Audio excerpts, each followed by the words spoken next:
De preferencia, volumen en 70%.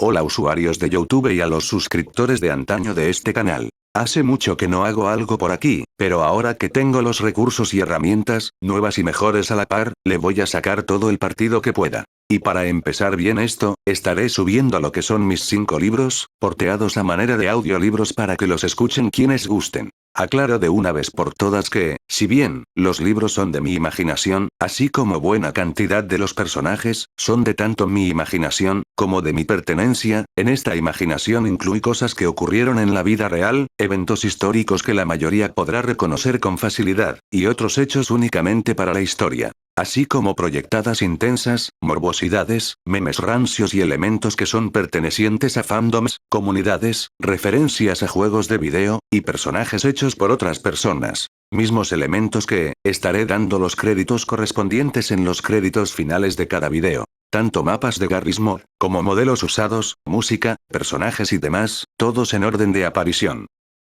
Habrán personajes de los cuales, no daré créditos, puesto que estos son imaginados para la historia. Y otros que son personajes míos, pero al ser dibujados por otros, daré el crédito del dibujo al artista como se debe. Ahora sí, les dejo con la introducción del primer libro de esta saga, la cual lleva por nombre El peso de un legado. Primer libro. Consecuencias imprevistas. Introducción. El cambio de panorama.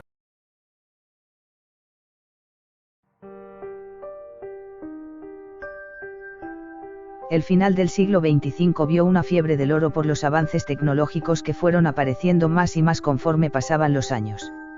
Desde la capacidad de resucitar familiares con el proyecto Protogen, hasta la capacidad de realizar viajes espaciales gracias al apoyo de grandes compañías del mercado. Por si fuera poco, la compañía más ambiciosa desde hace tiempo, y la más exitosa, la empresa Deere Corps, logró a mitad de la primera década devolver a la vida a los antiguos dinosaurios. Por supuesto, con muchos altos y bajos los primeros años, y con demasiado dinero en riesgo.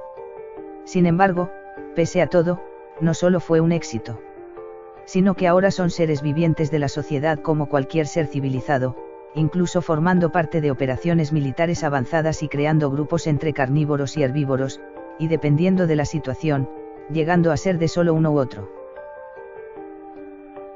Mas todo esto, todos los avances tecnológicos, todo el esfuerzo por el progreso, tuvo un precio muy caro. La supervivencia de la especie humana. Desde el siglo XXI, en la primera cuarta parte, hasta el 23 a finales, la raza humana estuvo en un conflicto tras otro. Conflictos que acabaron en el uso de armamento bacteriológico, dando vida así a las cepas COVID, y su oscuro retorno. Ya que en el siglo XIX se había esparcido tanto que había provocado una cuarentena, era obvio que los grandes ejércitos buscarían fabricar más variantes, por si las cosas salían mal. ¿Y quién mejor para estar patentando a todas estas fábricas militares del nuevo continente que en las secciones del centro y norte del mismo? Gracias a esto, la humanidad se condenó a tal que tuvieron que recurrir a la transferencia cerebral a cuerpos sintéticos, por decirlo de una manera, cuerpos modificados para que fueran dependiendo de lo que quisieran y tuvieran que hacer, caballos para los corredores, gatos para los cazadores, perros para los policías, entre otros. Todo para aprovechar las resistencias físicas que daban los organismos, como por ejemplo el perro que podía expulsar tumores de su cuerpo. Y la lista de ejemplos seguía y seguía, pero de ahí surgieron más problemas. Problemas en especial para las comidas de carnívoros, ya que tenían que ver bien qué comer y qué no. Puesto a que pasando el tiempo, hasta humanos querían transferir sus mentes a lo que en ese entonces eran los novedosos usuarios de peces y tiburones. Todo buscando sobrevivir a la Gran Guerra. Sin embargo, la lista de problemas no hacía más que aumentar. Ya que ocurrió una reducción masiva de los alimentos útiles para el cuerpo, muchas compañías incluso se acabaron juntando para crear comida que fuera nutritiva pese a ser artificial, regiones de cacería y pesca, entre otras cosas. Por decirlo así, una especie de zootopía. Sin mencionar que gracias a la casi extinción que ocurrió, se autorizó crear las granjas de procreación, todo con el objetivo de restaurar a la raza humana y en nombre de la ciencia. Pese a que al principio no se estaban logrando adaptar al cambio y muchos acabaron siendo salvajes y víctimas, con mucho cuidado, psicólogos y médicos, se consiguió. Y a la fecha, los humanos están considerados una especie extinta, definidos como los antiguos por las nuevas generaciones. Pese a esto, hay algunos que quedan en hipersueño. En cápsulas muy escondidas en secciones específicas de la Tierra, y los más importantes, en el espacio. En estaciones que no saben que existen más que unos pocos. Muy pocos. O en su defecto dejaron la información guardada en antiguos discos de estado sólido en bóvedas militares de alto secreto. A mitad del siglo XXIV, se descubrió una noticia alarmante. Una invasión alienígena. Una especie que se denominaba sergales. Aunque eso dijeron los medios, realmente los sergales que llegaban estaban escapando de la guerra que se ejecutaba en su planeta natal, buscaban empezar desde cero. Mas el precio de caer en la Tierra fue casi tan alto como el de si se hubieran quedado a luchar en su hogar. Más y más sergales se fueron descubriendo alrededor del mundo. A tal grado llegó el rechazo racial que algunos, buscando garantizar su lugar en la Tierra, traicionaron a su raza para cazar a los suyos. Y así fue por mucho tiempo. Hasta un 17 de abril, que un sergal del norte falleció por un tiroteo que iba planeado hacia el presidente de Estados Unidos, transformándose en un mártir que ayudó a frenar la cacería y se aceptaran a los sergales en la Tierra. Su muerte no fue en vano, y su legado será un legado de paz. Prevalecerá para siempre. Aunque jamás supe tu nombre, siempre te lo agradeceré. Dijo el presidente Michael Santiago Satretti, 3 días después del incidente en una conferencia de prensa. Sin saberlo, arruinó los planes de una compañía dirigida por un gato que tenía un odio indescriptible hacia esa especie. Este odio solo se incrementó después de descubrir que, el que salvó al presidente, no solo era el esposo de su hija, sino que gracias a él, sería abuelo. Y aquí es donde se cobró lo que pudo, pues su hija, el difunto esposo, y otros 6, entre ellos un autómata, estuvieron en la nave más recientemente fabricada por su empresa, Air Corps.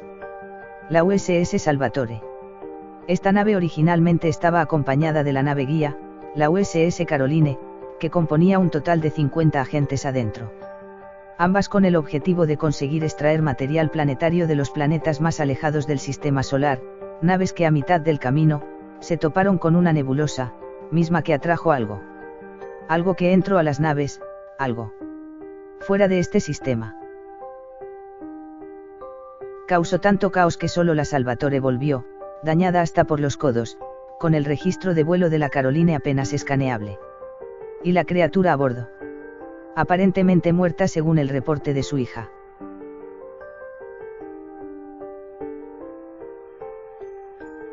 El padre no dudó en hacer cuanto pudo, cobró a quienes ayudaron a la fabricación de las naves. No es que no le importaran las familias de los fallecidos, todo lo contrario. Se aseguró de que las familias de los fallecidos no les faltara nada. Más bien, se cobró contra la empresa de fabricación de naves espaciales de México, la Fuerza de Viajes Galácticos Pérez. Fue comprada sin dudar por el padre, aquel que solo conoció el mundo por el sobrenombre Venadito. Se compró para el tanto la compañía fabricante de naves, así como a la compañía creadora del autómata, el robot de asistencia Zeglo versión 5.0. El creador de la compañía desapareció después de haber hecho un experimento con su compañía y su tecnología de portales. Así que no fue difícil comprarla, a la compañía y todo su dinero.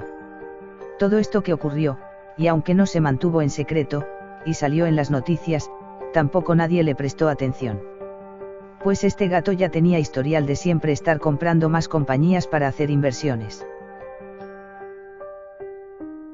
El incidente se manejó a puerta cerrada, la hija del empresarial tuvo su hijo, quien no conoció a su padre jamás. Hijo que tuvo que dar ella en adopción para protegerlo, hijo que por cómo vivió y creció en ese orfanato, acabó por convertirse en uno de los mercenarios más peligrosos del sur de Norteamérica. No solo eso. Acabando de hacer un robo a una nueva compañía de fabricación de protogens, trajo a la vida a uno de nombre Marcus. Con quien 2 años después, lograron sacar de un laboratorio de proyectos a una nueva criatura. Una que buscaban fuera enfocada en apoyos a las nuevas granjas de procreación. Una criatura de nombre de especie Vaporeon, quien bautizaron Nico. Misma criatura quien podía hacerse en géneros distintos por los experimentos que le hicieron. Y ahora, el trío de mercenarios se la pasaban haciendo múltiples trabajos, hasta que le llegó uno muy especial. Gracias a que se encontraron en medio de un tiroteo militar, en el cual rescataron un maletín de alto secreto, deberían encontrarse con el escuadrón de boinas negras para un intercambio de información. La idea era hacerlo dentro de un edificio abandonado a mitad del mercado de entre semana, a escondidas de los narcos de tiburones que vivían en las playas de Baja California, en Rosarito. Y sería entregado a la misma fundadora de las boinas negras, Samantha, la velociraptora. Todo era sospechoso para el trío, solo habían leído y escuchado reportes de las operaciones del Escuadrón Garra Azul. Pero, ¿y si las cosas iban para peor? Pero confiaba Caronte, en que todo sería rápido. Acabarían el intercambio e irían de vuelta al norte. Eso era todo. Eso. Debía ser. Todo.